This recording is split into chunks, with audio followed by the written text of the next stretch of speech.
Iran এবং Yemen হুথিরা সম্প্রতি Saudi আরবের বেশ কিছু তেল স্থাপনা লক্ষ্য করে মিসাইল ছুড়েছে, তাদের ট্যাঙ্কার আঘাত করেছে লোহিত সাগরে। কাজেই হুথিরা একটা হুমকি সৌদি আরবের জন্য। যুক্তরাষ্ট্র দেখছে যে এই জোট হলে পাকিস্তান তাদের মিত্র দেশ, তুরস্ক তাদের মিত্র দেশ, সৌদি আরব তাদের মিত্র দেশ, তাদেরই 3 মিত্র দেশ একসাথে হয়ে জোট করছে এবং লিখিত না হলেও সবাই বুঝে নিচ্ছে যে এই জোটের লক্ষ্য হচ্ছে ইরান। পাকিস্তানের সাথে তুরস্ক এবং সৌদি আরবের এই ঘনিষ্ঠ সামরিক সম্পর্ক মানেই হচ্ছে পাকিস্তান সৌদি আরবের কাছ থেকে অনেক অর্থ পাবে, কারণ সৌদি আরবের আছে অর্থ এবং তেল। কোনো সদস্য দেশ আক্রান্ত হলে তার সবার উপর আক্রমণ বলে ধরে নেওয়া হবে। সেক্ষেত্রে ভারতকে আবার পাল্টা কোনো সামরিক জোট করতে পারে কি না? বাংলাদেশের মতো সৌদি আরবে অনেক পাকিস্তানি শ্রমিক আছে এবং সৌদি আরব পাকিস্তানকে অনেক আর্থিক সাহায্য দেয়। পাকিস্তান যে আজকে নিউক্লিয়ার পারমাণবিক বোমার অধিকারী, সেটা অনেকটা সম্ভব হয়েছে সৌদি আরবের আর্থিক সাপোর্টের জন্য। মধ্যপ্রাচ্যে ইসরায়েল থাকলে আর ফিলিস্তিন রাষ্ট্রের অস্তিত্ব থাকবে না, এটাই নিয়তি ধরে নেব। নেটোর মূল মন্ত্রই হচ্ছে তাদের যেই আর্টিকেল 5, যে একটা দেশের উপর আক্রমণ হলে অন্য সব দেশ ওই দেশের বিরুদ্ধে যুদ্ধ করবে। কিন্তু আপনি দেখবেন যে ইসরায়েল যদি কোনো কারণে কোনো সময় তুরস্কের উপর হামলা করে, নেটো কিন্তু এই আর্টিকেল 5 কার্যকর করবে না।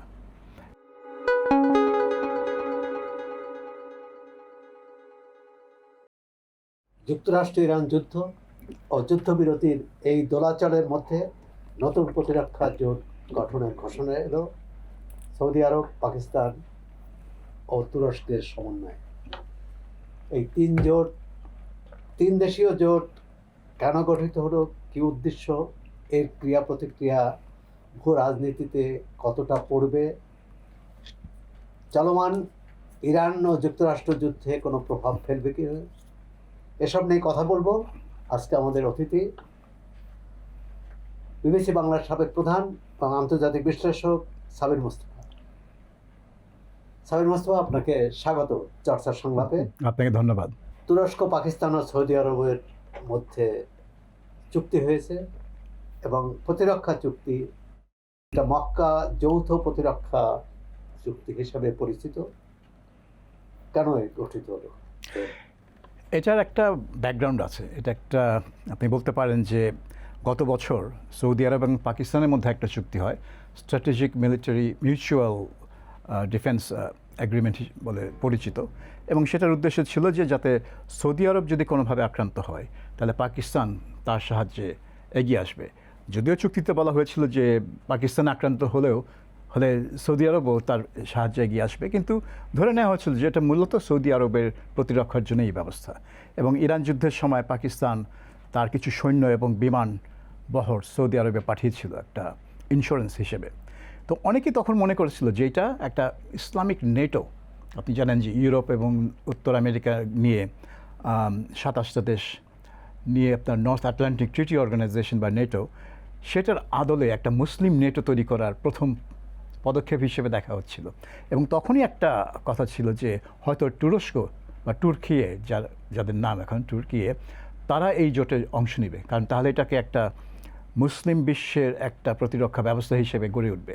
তো আমরা গতকালকে যেটা হলো, যেই চুক্তি মক্কায় আপনার সৌদি, তুর্কি এবং পাকিস্তানের মধ্যে, সেই ধারাবাহিকতায় এটা হয়েছে। এবং এইটা আমার মনে হয় যে পুরোপুরি সৌদি আরবের প্রতিরক্ষা মাথায় রেখেই করা হয়েছে। এখানে তুরস্ক আছে, তুর্কি আছে, কিন্তু তারা মানেটা এরকম না যে ধরুন পাকিস্তান এবং ভারতের মধ্যে যুদ্ধ লেগে গেলে তুর্কি এসে সৈন্য পাঠাবে পাকিস্তানে। এটা হতে পারে, আবার হওয়ার সম্ভাবনা খুবই কম, কিন্তু পুরো জিনিসটাই মনে হচ্ছে আমার কাছে যে সৌদি আরব বিভিন্ন মুসলিম দেশ যাদের বড় বড় সামরিক বাহিনী আছে এবং সামরিক ক্ষমতা আছে, তাদের সাথে নিয়ে নিজের প্রতিরক্ষার ব্যবস্থা তৈরি করার চেষ্টা করছে। আপনি বলছেন যে মুসলিম দেশগুলোর মধ্যে একটা প্রতিরক্ষা জোট গঠন, অর্থাৎ মুসলিম ন্যাটো, কিন্তু এই ত্রিদেশীয় জোটের শরিক তুরস্ক তো ন্যাটোরও সদস্য। তাহলে এখন হ্যাঁ, তুরস্ক এখন একাধিক জোটের অংশ হলো।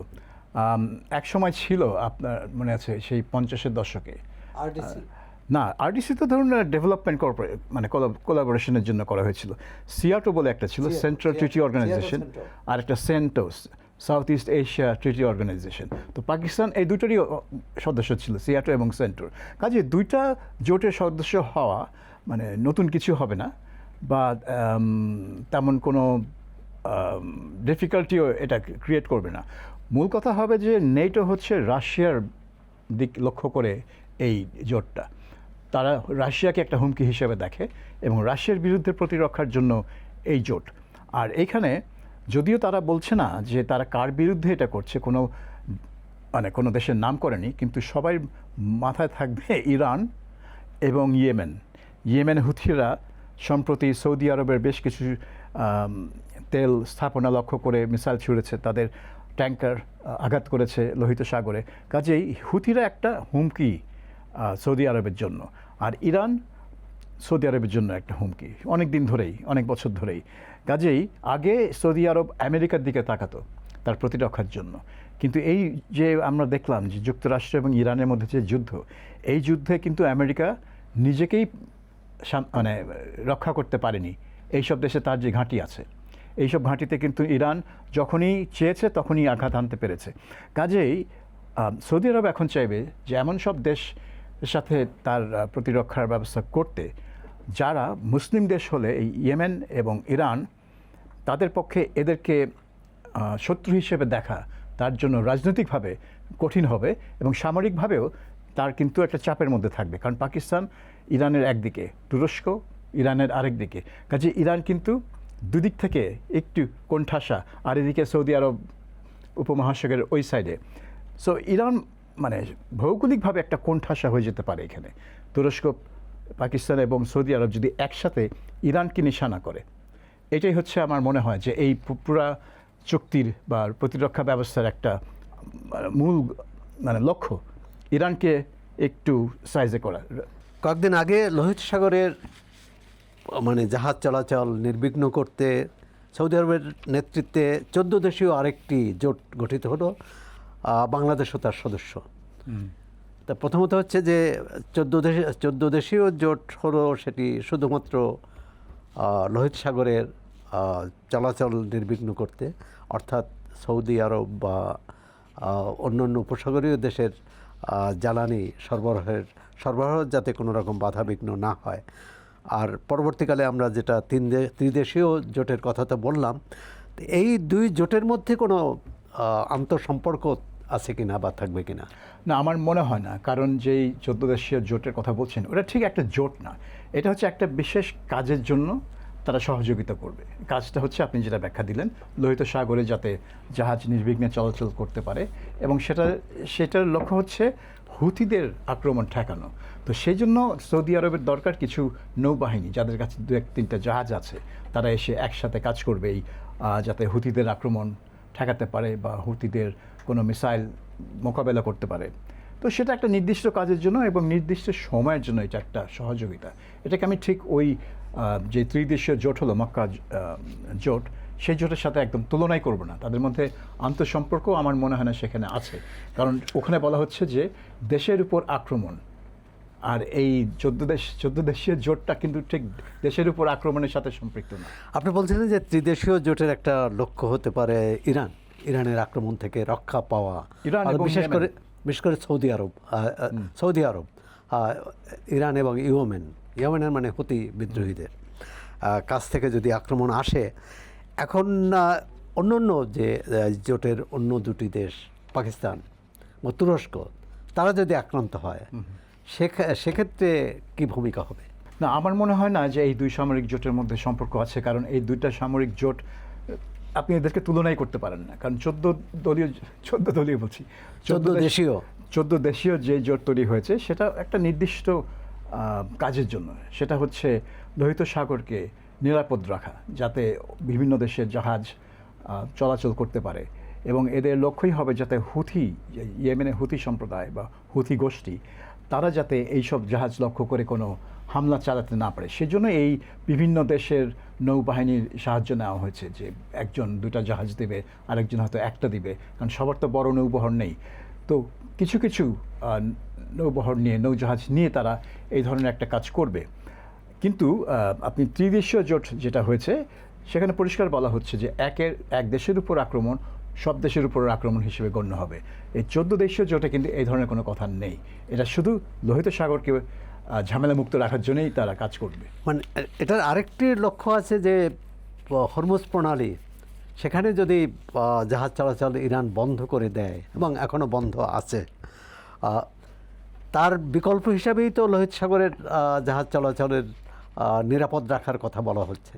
ঠিক বিকল্প হিসেবে না, কারণ ওই আপনার লোহিত সাগরের যেই মানে পথটা সেটা দিয়ে আপনি সুয়েজ কানালে যাচ্ছেন, সুয়েজ কানাল থেকে গিয়ে আপনি ভূমধ্য সাগরে যাচ্ছেন এবং গোটা ইউরোপ নির্ভর করে এই জলপথের উপর। এখন আপনার এই হরমুজ প্রণালী বন্ধ হওয়ার ফলে যেসব জাহাজ আপনার পারস্য উপসাগর থেকে আসতে পারছে না, তারা কিন্তু এটাকে বিকল্প পথ হিসেবে আপনার লোহিত সাগর ব্যবহার করতে পারবে না, কারণ ওখানে তো যাওয়ার কোনো পথই নেই। কাজেই এইটা করা হচ্ছে যাতে যেসব জাহাজ এই লোহিত সাগর দিয়ে যাতায়াত করে, যেসব পণ্য সরবরাহ হয়, সেটা যেন ব্যাহত না হয়। কারণ সেটা ব্যাহত হলে দেখা যাবে যে আপনার বিশ্ব বাণিজ্যের 30-40% আটকে পড়ে আছে জাস্ট দুইটা প্রণালী বন্ধ হওয়ার ফলে। সো ওই অন্তত এই রাস্তাটা খোলা রাখার জন্য সৌদি আরব এই উদ্যোগ নিয়েছে, কারণ তারা চেষ্টা করছে তাদের তেল এবং অন্যান্য পণ্য যাতে এই লোহিত সাগরের যে বন্দর আছে তাদের, সেই বন্দরগুলো ব্যবহার করে মানে রপ্তানি এবং আমদানি করা যায়। ত্রিদেশীয় প্রতিরক্ষা জোট সম্প্রসারণের কোনো সম্ভাবনা দেখেন কিনা? আমার মনে হয় সৌদি আরব চাইবে যে এই জোটটা যত দেশ যোগ দেবে এই জোটটা তারও পাকাপোক্ত হবে। কিন্তু এখানে সমস্যা হচ্ছে যে অলরেডি মুসলিম বিশ্বে আপনার যে সবচেয়ে শক্তিশালী যে দুই দেশ সামরিক দিক থেকে, তুরস্ক এবং পাকিস্তান, তারা ইতিমধ্যে যোগ দিয়েছে। আর যে দেশ আছে আপনার ইন্দোনেশিয়া, সবচেয়ে বড় মুসলিম দেশ, তারা এই জোটে অংশ নেবে বলে আমার মনে হয় না। তারা এই সব রাজনীতিতে নাই, তারা হচ্ছে দক্ষিণ এশিয়া, দক্ষিণ পূর্ব এশিয়ার রাজনীতিতে তারা আছে। তাদের সামনে আছে চীন এবং আমেরিকা। ইরান নিয়ে তাদের সাথে সেই মাথা ব্যথা নাই। এখন বাংলাদেশ কী করবে? তারা যদি বাংলাদেশকে আহ্বান জানায় যোগ দিতে, বাংলাদেশ তো যোগ দিতে চাইবে, কারণ মধ্যপ্রাচ্য বিশেষ করে সৌদি আরব হচ্ছে আমাদের বাংলাদেশের জনশক্তি রপ্তানির একটা বিরাট জায়গা। কিন্তু এটা বাংলাদেশ করবে কিনা বা তারা বাংলাদেশকে চাইবেও কিনা সেটা নিয়ে মানে বিতর্ক থাকতেই পারে। কারণ সৌদি আরব চাইবে না যে আরও অনেক দেশ এখানে যোগ দিক, একদিক থেকে তারা সেটা চাইবে না, কারণ এখানে বলা হচ্ছে যে এক দেশের উপর আক্রমণ সব দেশের উপর আক্রমণ। এখন আপনি যদি সদস্যের সংখ্যা বাড়াতে থাকেন তাহলে সেই ঝুঁকিটাও আপনি বাড়াতে থাকবেন, কারণ অন্যান্য দেশ আক্রান্ত হতে পারে, ধরুন বাংলাদেশ আক্রান্ত হতে পারে, বা আপনি যদি অন্য মানে আফ্রিকার কোনো মুসলিম দেশগুলো নিয়ে আসেন, তারা আক্রান্ত হতে পারে তাদের প্রতিবেশী দ্বারা। কাজেই তারা চাইবে না যে জোটটা এমন একটা ঝুঁকি সৃষ্টি করুক যেখানে তারা প্রতিনিয়ত যুদ্ধে যেতে হবে, যুদ্ধের সংখ্যা থাকে। যুক্তরাষ্ট্র এই জোটকে কীভাবে নেবে? অনেকেই মনে করেন যে এটা যুক্তরাষ্ট্রের সমর্থনেই হয়েছে। যুক্তরাষ্ট্র এটা সমালোচনা করছে না, কারণ যুক্তরাষ্ট্র দেখছে যে এই জোট হলে পাকিস্তান তাদের মিত্র দেশ, তুরস্ক তাদের মিত্র দেশ, সৌদি আরব তাদের মিত্র দেশ, তাদেরই 3 মিত্র দেশ একসাথে হয়ে জোট করছে এবং লিখিত না হলেও সবাই বুঝে নিচ্ছে যে এই জোটের লক্ষ্য হচ্ছে ইরান, এবং ইরান হচ্ছে আমেরিকার শত্রু।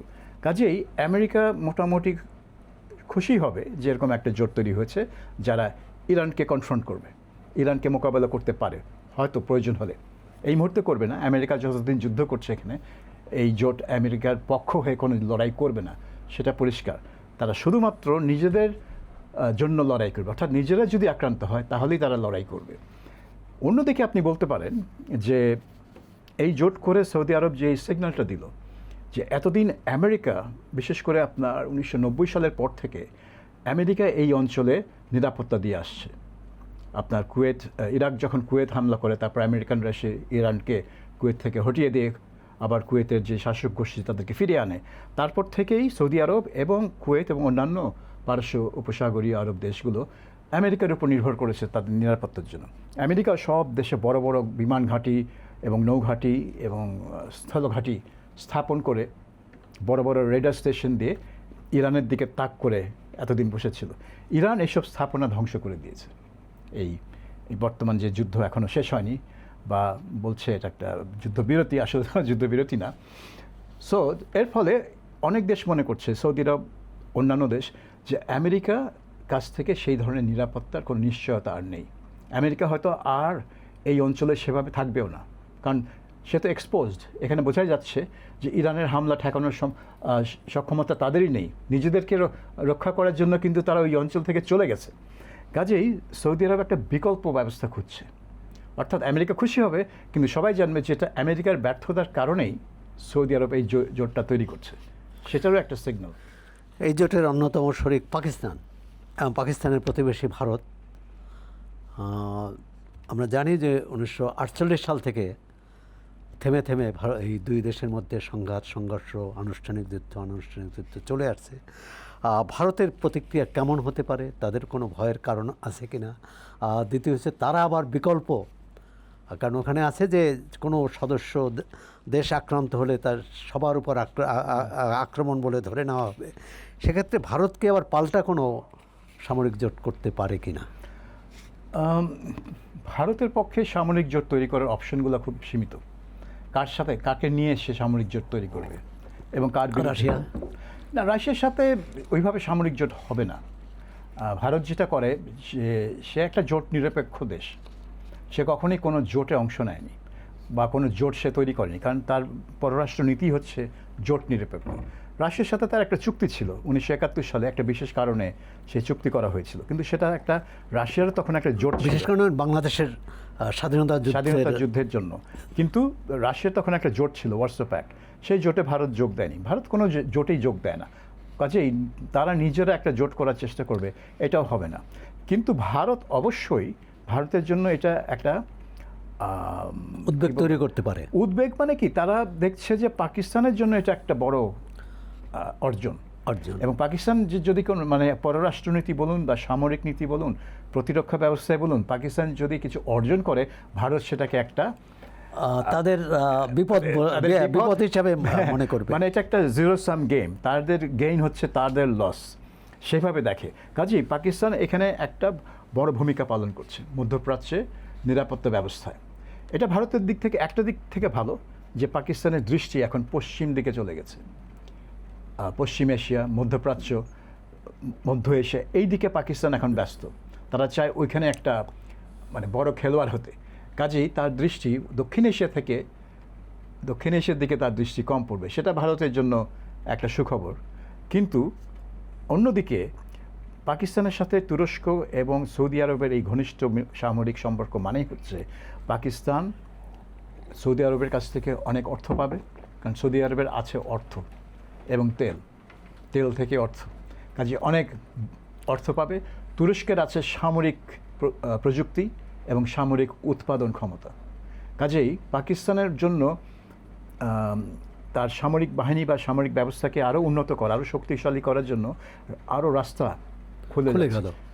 মানে চীনের বাইরে, এতদিন তো সে চীন নির্ভর, কিন্তু এখন তার রাস্তা আরও খুলে যাচ্ছে এবং অর্থায়নও নিশ্চিত হয়ে যাচ্ছে সৌদি আরবের সাথে এই সম্পর্ক করে। কাজেই ভারতের জন্য এটা একটা দুশ্চিন্তার ব্যাপার, এটা একটা দুঃসংবাদ যে পাকিস্তান এই অ্যাভিনিউগুলা পেয়ে যাচ্ছে এবং সে এই অ্যাভিনিউগুলো ভালো মতো এক্সপ্লোরও করছে এবং পেয়েও যাচ্ছে।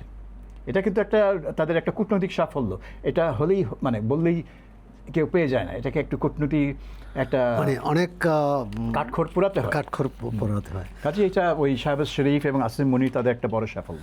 পাকিস্তানের আরেকটি প্রতিবেশী দেশ আফগানিস্তান, এবং এটাও ঐতিহাসিক কারণে দীর্ঘদিন এই দুই দেশের মধ্যে যুদ্ধবিরতি, কখনো বন্ধুত্ব, বিশেষ করে যখন সোভিয়েত ইউনিয়ন বা সোভিয়েত সৈন্য আফগানিস্তানে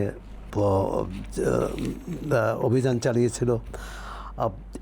এই মুহূর্তে পাকিস্তানের সাথে আফগানিস্তানের সম্পর্ক খুব খারাপ এবং বেশ কয়েকটি বিক্ষিপ্ত যুদ্ধের ঘটনাও ঘটেছে। এই প্রতিরক্ষা জোট হওয়ার পর, পাকিস্তান সৌদি জোটে যাওয়ার পর, আফগানিস্তানের সাথে পাকিস্তানের সম্পর্কের কোনো নতুন সমীকরণ হবে কি না? এটা হওয়ার একটা সম্ভাবনা আছে, কারণ যে তালেবান গোষ্ঠী যারা আফগানিস্তানে এখন শাসন করছে, তারা তো সুন্নি গোষ্ঠী। তাদের সাথে সৌদি আরবের সম্পর্কটা কতটা ঘনিষ্ঠ এটা পরিষ্কার করে বলা না গেলেও আম, এটা নিশ্চিত যে তারা চাইবে যে সৌদি আরব এখানে মধ্যস্থতা করুক। তবে এই মধ্যস্থতা সৌদি আরব আগেই করতে পারতো, এটা এই জোটের কারণে না। কারণ সৌদি আরব সবসময় পাকিস্তানের সাথে এমন একটা সম্পর্ক যে পাকিস্তানকে সে বলতে পারে এইটা করো, এটা করো না, এবং পাকিস্তান তাকে তার কথা শুনতে বাধ্য। কারণ সৌদি আরব বাংলাদেশের মতো সৌদি আরবে অনেক পাকিস্তানি শ্রমিক আছে, এবং সৌদি আরব পাকিস্তানকে অনেক আর্থিক সাহায্য দেয়। পাকিস্তান যে আজকে নিউক্লিয়ার পারমাণবিক বোমার অধিকারী, সেটা অনেকটা সম্ভব হয়েছে সৌদি আরবের আর্থিক সাপোর্টের জন্য। কারণ তখন কিন্তু পাকিস্তান এমন অর্থনৈতিক নিষেধাজ্ঞার মুখে পড়তো যেটা তার অর্থনীতি একদম ধ্বংস করে দিত, কিন্তু সৌদি আরব তাকে রক্ষা করেছে ওই সময় যখন পাকিস্তান প্রথম পারমাণবিক বোমা বিস্ফোরণ ঘটায়। কাজেই সৌদি আরবের প্রতি পাকিস্তান কৃতজ্ঞ, এবং এই মানে সৌদি আরবের ভূমিকা সবসময় খুবই শক্তিশালী পাকিস্তানের পররাষ্ট্রনীতির ক্ষেত্রে। কাজে আমি বলবো না যে এই চুক্তির ফলে, এই জোটের ফলে সৌদি আরব পাকিস্তানের সাথে আফগানিস্তানে মধ্যস্থতা করতে পারবে, মানে কারণ পারলে পারবে, না পারলে না পারবে। এখন ব্যাপারটা হচ্ছে যে তালেবান কি চায় সৌদি আরবের সাহায্য নিতে? তালেবান তো খুব স্বাধীনচেতা। সবাই আফগানিস্তানের যতই যেই গোষ্ঠী আসে তারা সবাই খুব স্বাধীনচেতা, এবং তারা অন্যর কথা শুনে অন্যের কথায় কোনো কিছু করে না। কাজেই তালেবানরা চাইবে না যে আমাকে সৌদি আরব এসে বলুক এই করতে সেই করতে। তারা চাইবে যে পাকিস্তানের সাথে একটা দফা তারা নিজেরাই করবে। তাদের সাথে ভারতের ভালো সম্পর্ক, তালেবানদের কিছু নেতা সম্প্রতি রাশিয়ারও কিছু ভালো সম্পর্ক, রাশিয়ার সাথে চীন রাশিয়াদের সাথে সে সম্পর্ক স্থাপন করছে, মূলত কারণ আমেরিকা এবং পশ্চিমা দেশগুলো তাদেরকে একঘরে করে রাখার চেষ্টা করছে, তো তারা এদের সাথে সম্পর্ক করছে। ভারতের সাথেও সম্পর্ক করছে, কিন্তু তারা কিন্তু ভারতের কাছ থেকে কোনো সামরিক সাহায্য নিচ্ছে না।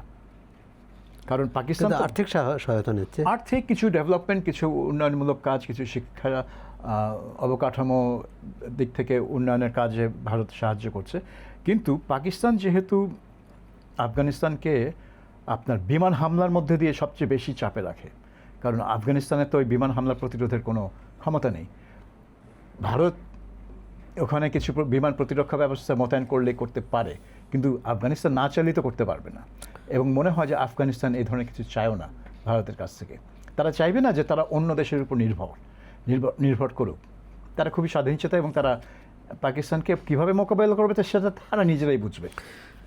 যুক্তরাষ্ট্র যে ইরানের বিরুদ্ধে যে অভিযান চালালো তার একটা অন্যতম লক্ষ্য বলা হচ্ছে যুক্তরাষ্ট্র যাতে ইরান যাতে পারমাণবিক অস্ত্রধারী দেশ না হয়, মানে সেই পারমাণবিক তাদের কর্মসূচি থামিয়ে দেওয়াই হচ্ছে তা এর লক্ষ্য।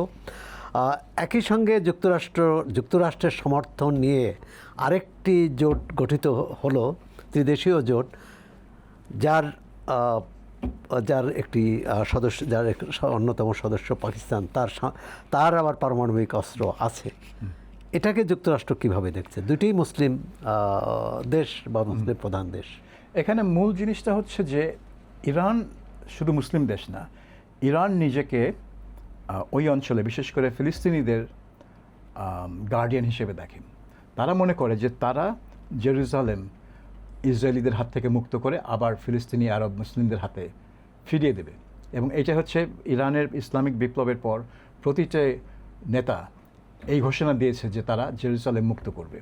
তো পাকিস্তানের সেই ধরনের কোনো অ্যাম্বিশন নাই। পাকিস্তানের প্রতিরক্ষা ব্যবস্থা পুরোটাই হচ্ছে ভারতমুখী, ভারতকে মোকাবেলা করার জন্য। এখন তারা কিছু পশ্চিম দিকে তাদের মানে দৃষ্টি যাচ্ছে, কিন্তু ইরান বরাবরই ইসরায়েলের বিরুদ্ধে তাদের কাজ করেছে, এবং বিভিন্ন দেশে বিশেষ করে যেখানে শিয়া জনগোষ্ঠী আছে, ইরাকে, ইয়েমেনে, লেবাননে, সেখানে তারা মিলিশিয়া গড়ে তুলেছে যারা দেশের ক্ষমতা দখল করবে এরকম কিছু না। কিন্তু আপনার হিজবুল্লাহ কখনো দেশের ক্ষমতা দখল করার চেষ্টা করে নাই। ইরাকের যেই বাহিনীগুলো আছে, মিলিশিয়াগুলো, তারা দেশের ক্ষমতা দখল করার কোনো চেষ্টা করে নাই, কিন্তু তারা ইসরায়েলের বিপক্ষে তারা তৈরি। ইসরায়েলকে মোকাবেলা করার জন্যই এগুলোকে তৈরি করা হয়েছে। সো পাকিস্তান চায় ইরান যাতে এমন কোনোভাবেই কোনো শক্তি অর্জন করতে না পারে। পারমাণবিক শক্তি তো একটা ওছিলা মাত্র। আমেরিকা এবং ইসরায়েল চায় যে ইরান যাতে কোনো শক্তি না থাকে, এবং এই অভিযান চালানোর জন্য এই পারমাণবিক অস্ত্র তারা তৈরি করতে চায়। এই কথাটা এক ধরনের বৈধতা দেয় তাদের এই যে সামরিক আগ্রাসনের। ইরান যতবারই বলে যে পারমাণবিক অস্ত্র বানানোর কোনো ইচ্ছা আমার নাই, কিন্তু তাতে কিছু আসে যায় না। আসল উদ্দেশ্য হচ্ছে তাকে একেবারে তার মানে গোটা সামরিক শক্তি ধ্বংস করে দেওয়া। নতুন ভূ রাজনৈতিক সমীকরণ বা এই ত্রিদেশীয় যে জোট, এর থেকে ইসরায়েল কতটা সুবিধা পেতে পারে অথবা তার বিপদগ্রস্ত হতে পারে? এটা অনেকেই প্রশ্ন করে যে ওই অঞ্চলের সবচেয়ে শক্তিশালী যেই সামরিক দেশ মানে বাহিনীগুলো, তুরস্ক, পাকিস্তান, ইরান আর সৌদি আরব হচ্ছে, তারাও শক্তিশালী, তাদের অনেক টাকা পয়সা আছে। তো এরা কখনো ইসরায়েলের বিরুদ্ধে কিছু করে নাই, শুধু করেছে ইরান। ইসরায়েলের উপর কিন্তু পাকিস্তান, সৌদি বা তুরস্ক একটা বোমা ফেলেনি, কিন্তু ইরান ফেলেছে। এবং ইরান গত 40 বছর ধরে চেষ্টা করেছে ইসরায়েলকে মোকাবেলা করার। কাজেই ইসরায়েল কিন্তু এই 3 দেশের জোটকে একদিক থেকে সে এটাকে কোনো হুমকি হিসেবে দেখবে না, কিন্তু অন্যদিকে ইসরায়েলের নেতারা এই ইদানিং গত কয়েক মাস ধরে তুরস্ক নিয়ে অনেক মন্তব্য করছে, এবং অনেকে মনে করছে যে ইরানকে যদি তারা সাহায্য করতে পারে তাহলে পরবর্তী টার্গেট হবে তুরস্ক। কারণ তুরস্কের একটা রাজনীতি আছে, যারা প্যালেস্টিনিয়ান পন্থী, তারা প্যালেস্টিনিয়ানদের পক্ষে কথা বলে, কিন্তু এটা হচ্ছে রাজনীতি, সেটা এখনও সামরিক নীতিতে পরিণত হয়নি। তো ইসরায়েল হয়তো ভাববে যে আজকে যদি এটা রাজনীতি ভিত্তি যদি হয় ফিলিস্তিনিদের পক্ষে, তাহলে সেটা সামরিক নীতিতে মানে রূপান্তরিত হতে কত সময় লাগবে। সো একটা সময় না সময় তুরস্ক ইসরায়েলের বিরুদ্ধে হয়তো যুদ্ধে যেতে পারে। এখনই তুরস্ক যাচ্ছে না, কারণ তুরস্ক আপনি যেটাই আগে বললেন তারা নেটোর অংশ, আর নেটোর কর্ণধার হচ্ছে এই আমেরিকা। আমেরিকা কখনো একটা নেটোকে দেশকে অ্যালাউ করবে না ইসরায়েলের বিরুদ্ধে যুদ্ধে যেতে। কিন্তু একটা সময় আসতে পারে যখন তুরস্ক যেতে পারে। কাজে ইসরায়েল চেষ্টা করবে যে তার উপর আঘাত আসার আগেই সেই ক্ষমতাকে ধ্বংস করার জন্য। এটা ইসরায়েলের নীতি, যে প্রিএমপ্টিভ স্ট্রাইক, যে সে যদি মনে করে ওই দেশ আমাকে উপর হুমকি, আমি আগে ওই দেশটাকে ধ্বংস করব, তারপরে কথা। সো সে হয়তো টার্গেট করতে পারে তুরস্ককে আমি ধ্বংস করব। কিন্তু তুরস্ক অনেক বড় দেশ, ইরানকেই পারছে না, ইসরায়েল আমেরিকা দুজন মিলে লেবাননকে ধ্বংস করা এক জিনিস, গাজা হচ্ছে ছোট একটা ভূখণ্ড। আবার ন্যাটোর সদস্য তুরস্ক, হ্যাঁ। সুতরাং একটি সদস্য দেশকে, ইসরায়েল তো আর ন্যাটোর সদস্য না, আর সুতরাং ন্যাটোর সদস্য যার নেতৃত্ব যুক্তরাষ্ট্রের হাতে, ওই দেশে আক্রমণ করবে, এটাও তো একটা বড় ঝুঁকি হবে। মানে নেটোর মূল মন্ত্রই হচ্ছে তাদের যে আর্টিকেল 5, যে একটা দেশের উপর আক্রমণ হলে অন্য সব দেশ ওই দেশের বিরুদ্ধে যুদ্ধ করবে। কিন্তু আপনি দেখবেন যে ইসরায়েল যদি কোনো কারণে কোনো সময় তুরস্কের উপর হামলা করে, নেটো কিন্তু এই আর্টিকেল 5 কার্যকর করবে না। আমেরিকায় বলে দিবেন না না না, তারা চেষ্টা করবে যাতে যুদ্ধ মিটমাট হয়, কিন্তু কখনোই নেটোর দেশগুলো ইসরায়েলের বিরুদ্ধে যুদ্ধ করবে এরকম পরিস্থিতি সৃষ্টি হবার কোনো সম্ভাবনাই নেই। কাজেই ওই তুরস্কও বুঝে যাবে, তুরস্কও জানে সেটা। সো তাকে সে হুমকি দিতে পারে যে আমি নেটো ছেড়ে চলে যাব, কিন্তু সেও নেটো ছাড়তে চাইবে না, কারণ নেটোর সদস্য হওয়ার ফলে সে অনেক কিছুই পায়, প্রযুক্তি, অস্ত্র, প্রশিক্ষণ, স্যাটেলাইট ইনফরমেশন, অনেক কিছু পায় তারা। তো সেগুলো সে ছাড়তে চাইবে না যতদিন না সে ওগুলোর উপর নির্ভর করবে। যখন সে তার ওইসব জিনিস নিজেই বানাতে পারবে, নিজেই উৎপাদন করতে পারবে, তখন হয়তো সে ভাববে যে নেটোর আমার প্রয়োজন নেই। গাজায় ইসরায়েলের গণহত্যা বেশ আন্তর্জাতিক মহলে নিন্দিত হয়েছে, বিশেষ করে যুক্তরাষ্ট্রের জনপ্রতিনিধিরা, এমনকি মন্ত্রীরাও এর নিন্দা করেছে। ভবিষ্যতে হামাসের সাথে ইসরায়েলের যে কোনো শান্তি সম্ভাবনা দেখেন কিনা? হামাস তো ইতিমধ্যেই বলে দিয়েছে যে তারা অস্ত্র সমর্পণ করবে, মানে তারা তাদের সামরিক উইংটা তারা বিলুপ্ত করে দিবে। কিন্তু ইসরায়েল সেটাতে সন্তুষ্ট না। ইসরায়েল বলছে যে এটা আমি না দেখা পর্যন্ত আমি সৈন্য সরিয়ে নেব না। ইসরায়েলের উদ্দেশ্য হচ্ছে এটা হামাস না, ইসরায়েলের উদ্দেশ্য হচ্ছে গাজা ভূখণ্ড থেকে যে ফিলিস্তিনিরা আছে 20 লক্ষ না 1.5 লক্ষ 15 লক্ষ, আমি জানি না এখন কতজন বেঁচে আছে, শুরুতে তো বোধহয় 27 লক্ষ ছিল। তো এদের সবাইকে বের করে দিতে হবে, বের করে দিয়ে পুরো গাজায় ইসরায়েলি বসতি আবার স্থাপন করবে, এটাকে সে অ্যানেক্স করে নেবে। এটা হচ্ছে ইসরায়েলের লক্ষ্য, অভিসন্ধি লক্ষ্য। তো সেখানে হামাসের সাথে শান্তি তো প্রশ্ন না, প্রশ্ন হচ্ছে যে হামাসকে নিরস্ত করতে হবে, নিরস্ত করার পর তারপরে তার অন্য উছিলা বার করতে হবে। কারণ ইসরায়েলের দরকার ছিল যাতে সে ওখানে সামরিক যেই দখলদারিত্ব সেটা বজায় রাখতে পারে, কারণ চুক্তি মানে শান্তি চুক্তি অনুযায়ী তাদেরকে বের হয়ে আসতে হবে, গাজার বেশিরভাগ অঞ্চল থেকে তার সামরিক বাহিনী সরিয়ে নিয়ে আসতে হবে। ইসরায়েল তো সেটা করতে চায় না। ইতোমধ্যেই সে গাজার 70% এলাকা তার দখলে নিয়ে নিয়েছে, আর বাকি ফিলিস্তিনিরা বাকি 30% ভূমিতে একেবারে ঠাসাঠাসি অবস্থায় আছে, একেবারে মানবেতর জীবন যাকে বলে। তো ইসরায়েল সেটাই মানে মেনটেন করতে চায়, কারণ যাতে ফিলিস্তিনিরা ওখানে আর থাকতে না চায়, যাতে তারা চলে যেতে চায় মিশরে বা অন্য কোথাও, যেখানে যেতে পারে চলে যেতে পারে, তাহলে ইসরায়েল এটাকে দখল করে নিতে পারে। তার মানে দুই রাষ্ট্র বাস্তবতা, মানে ইসরায়েলও রাষ্ট্র হিসাবে থাকবে, ফিলিস্তিনও রাষ্ট্র হিসাবে থাকবে, এই যে প্রস্তাব ছিল জাতিসংঘের বিভিন্ন আন্তর্জাতিক সংস্থা, সেটি তার কোনো সম্ভাবনা দেখেন না? মানে আপনি দূরবীন দিয়েও সেই সম্ভাবনা এখন আর খুঁজে পাবেন না।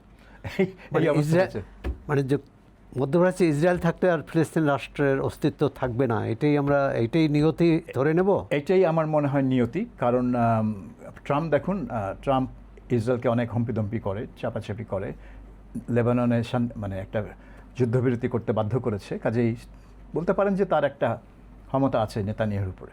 কিন্তু ট্রাম্পও কিন্তু ওই দুই রাষ্ট্রের কথা বলেন না, তারা কিন্তু ধরেই নিয়েছেন। এবং বিশেষ করে পশ্চিম তীরে যে ইসরায়েলে বসতি বাড়ছে এবং বিভিন্ন জায়গায় তারা ফিলিস্তিনি জমি দখল করে বসতি স্থাপন করছে, এটা নিয়ে কিন্তু কেউ নিন্দাও করে না, ইসরায়েলের মাথার উপর কখনো নিষেধাজ্ঞাও আসে না। ইউরোপিয়ান ইউনিয়ন মাঝে মধ্যে ওই কোনো গোষ্ঠী যারা একটা ইলিগ্যাল বেআইনি স্থাপনা তৈরি করেছে তাদের বিরুদ্ধে একটা নিষেধাজ্ঞা দিতে পারে, কিন্তু ইসরায়েল রাষ্ট্র যারা এটাকে পুরোটাকে সাপোর্ট করছে, ইসরায়েল রাষ্ট্রের বিরুদ্ধে পশ্চিমা বিশ্বের কোনো নিষেধাজ্ঞা নেই। তার মানে এটা তো, এবং এই নিষেধাজ্ঞা ছাড়া এরা যদি তাকে অস্ত্র বেচা বন্ধ না করে, এরা যদি তার সাথে অর্থনৈতিক সম্পর্ক বন্ধ না করে, ইসরায়েল কেন কোন দুঃখে তার এই সম্প্রসারণ নীতি থেকে সরে আসবে? তার উপর কোনো চাপ নেই। তার মানে শতাব্দীর এই আগ্রাসনকেই আন্তর্জাতিক সম্প্রদায় মেনে নিচ্ছে, মানে যারা ক্ষমতাধর। হ্যাঁ, ক্ষমতাধর তো হচ্ছে পশ্চিমা বিশ্ব, তারা মেনে নিচ্ছে। এবং তারা মনে করে যে তারা মুখে বলে দুই রাষ্ট্র, তারা মুখে বলে যে ফিলিস্তিনিদের রাষ্ট্র মানে স্বাধীন রাষ্ট্র থাকার অধিকার আছে, কিন্তু কাজে তো তারা ইসরায়েলের বিরুদ্ধে কিছুই করছে না এবং করবেও না, এটা তাদের পক্ষে সম্ভব না। পশ্চিমা ক্ষমতাধর শক্তির এই যে প্রতারণামূলক অবস্থান যতদিন থাকবে ততদিন ইসরায়েলের আগ্রাসন বন্ধ হবে না, ততদিন ফিলিস্তিনি জনগণের আত্মনিয়ন্ত্রণাধিকার এবং নিজস্ব রাষ্ট্র প্রতিষ্ঠার স্বপ্ন পূরণ হবে না। এ কারণে আমরা চাই যে বিশ্ববিবেক আরেকবার হলেও জাগ্রত হোক মানবতার পক্ষে এবং আগ্রাসনের বিপক্ষে। সাবির মোস্তফা, চর্চাকে সময় দেওয়ার জন্য আপনাকে ধন্যবাদ, শুভেচ্ছা।